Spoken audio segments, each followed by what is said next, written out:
Good morning, Creative. I hope you're all doing well today. This is Miss Allison from the Fayetteville Public Library, and I have a story time for you on one of my favorite topics, puppy dogs.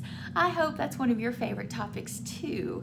I have two stories that are very silly, and then I'll say so long, and then up will pop a puppet show called Bark George, which I think is one of the best ones we've ever done, because you just giggle all the way through it. So I hope you're looking forward to that. The first story I'm going to read to you is called A Hoity-Toity. How are those for some silly words? Can you say it with me? A hoity-toity. Victor is a well-behaved, lovable pup, and he lives with Miss Loopy. Butch is cool and bad, and he lives with Miss Froopy Frou-Frou. How about those names? Victor and Butch love holidays, and this holiday was extra exciting because it was on a really big ship. Victor and Butch couldn't wait to explore. They sniffed out the kitchens, crept into the cabins, wriggled through the portholes, ran around the deck, and leapt onto the ladies' laps. Busy. Suddenly, the captain arrived. "A hoity-toity, ladies," said the captain. "A hoity-toity, Captain," giggled Miss Loopy and Miss Froopy Frou-Frou.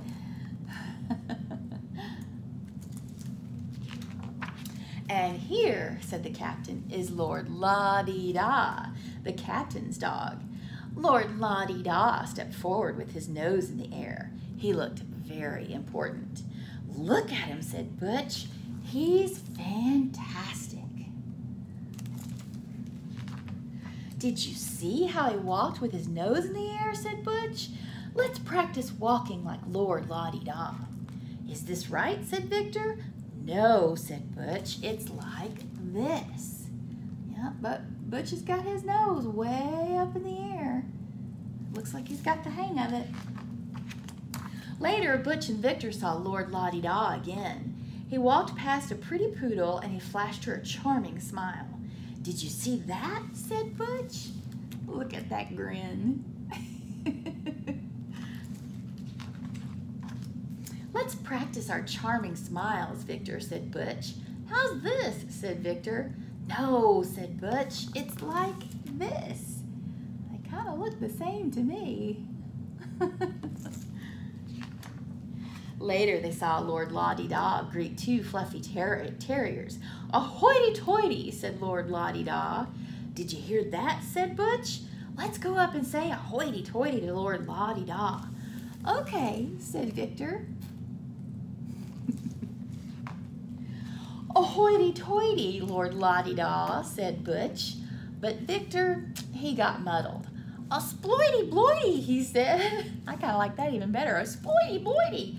Lord La-dee-da looked right down his nose at Victor, and Butch said, "You are a useless captain's dog."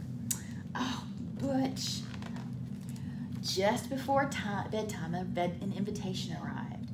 "Dear Butch, join me for dinner at the captain's table tomorrow night. Yours snootily, Lord La-dee-da. P.S. Wear a bow tie." "Where's my invitation?" said Victor. But Victor hadn't been invited. "Don't worry, Victor darling," said Miss Loopy. "You can sit with me and Miss Froopy Frou-Frou." I'm starting to think that may be the better plan. The next evening, Butch walked into the dining room with his nose in the air. He was wearing a bow tie and doing his best charming smile. Butch sat at the captain's table and waited. Here he is. But after a while, his bow tie began to itch, and his face ached from the charming smile, and he didn't really like the posh nosh at the captain's table. But still, he waited. He looked over at Victor having a lovely time. Butch felt miserable. "A hoity-toity," said Lord La-dee-da as he sat down.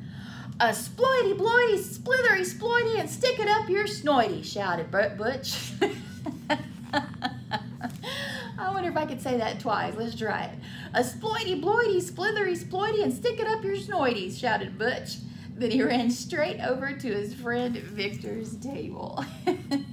He decided that maybe Lord La-di-da is not the best kind of company he could keep. Any sausages left, said Butch. I saved you one, said Victor. A hoity-toity, Victor, said Butch. A sploity-bloity, Butch, said Victor. Butch realized that Victor was really a good friend and the best doggy he could hang out with, I think. A sploity-bloity. All right, my second silly story for you today is called Ragweed's Farm Dog Handbook.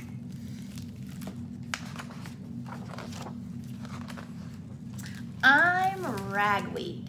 I'm a farm dog, and I'm really, really good at it. Most dogs aren't. But don't worry, you'll be great. You have the handbook. Here's the first thing you need to know. The rooster wakes the farmer early in the morning. That's his job. That's not your job. Don't wake the farmer. You'll really, really want to wake the farmer, but don't wake the farmer. If you do wake the farmer, you can get a biscuit just to go away. Out the door, doggy. Next, you need to know about pigs. Pigs lie in the mud all day and get bigger and bigger. That's their job. That's not your job. Don't lie in the mud. Mud is lovely, though. It smells like worms and toes and earwax, so you'll really, really want to lie in the mud. I don't know. Doesn't sound appealing to me. But don't lie in the mud.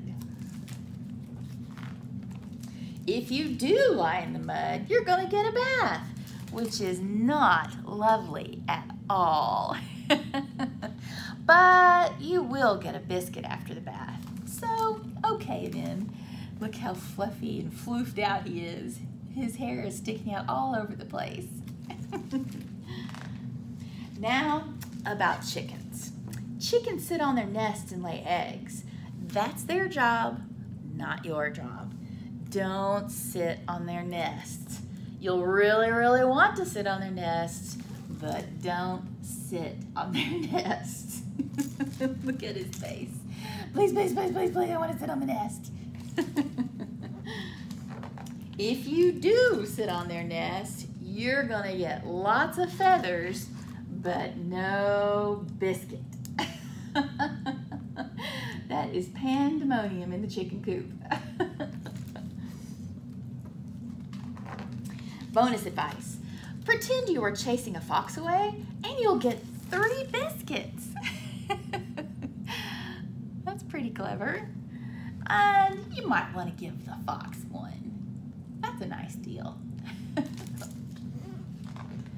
Sheep grow curly hair, which is used to make yarn to knit sweaters for city dogs.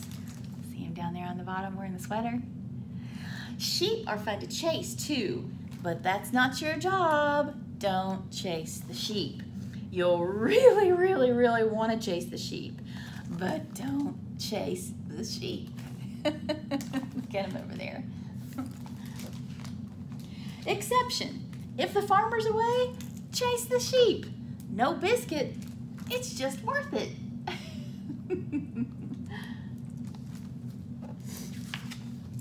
Cows eat grass all day and make milk. That's their job. That's not your job. Don't eat grass. You'll really, really, really want to eat grass, but don't eat grass, because guess what? If you do eat grass, you won't get a biscuit. You'll throw up a biscuit, and, you know, you could eat that one again. Ew, my dog did that the other day. Ew. So, that's how to be a good farm dog. Let's review what you've learned. The rooster wakes the farmer, pigs get bigger and bigger, chickens lay eggs, sheep grow curly hair, cows make milk, and what is the farmer's dog's job? to get biscuits. Now here's the best part. Watch this. This is when I sit on the porch with the farmer. He pats my head and tells me I'm a good boy. Then I get a biscuit just for that. You are gonna love this job. I like Ragweed. He's a hoot. Okay, I hope you giggled a lot at those two stories, and I hope you're ready to giggle some more whenever the puppet show starts. I'm going to say so long for now. Enjoy the puppet show, and I will see you next time. Bye, Creative.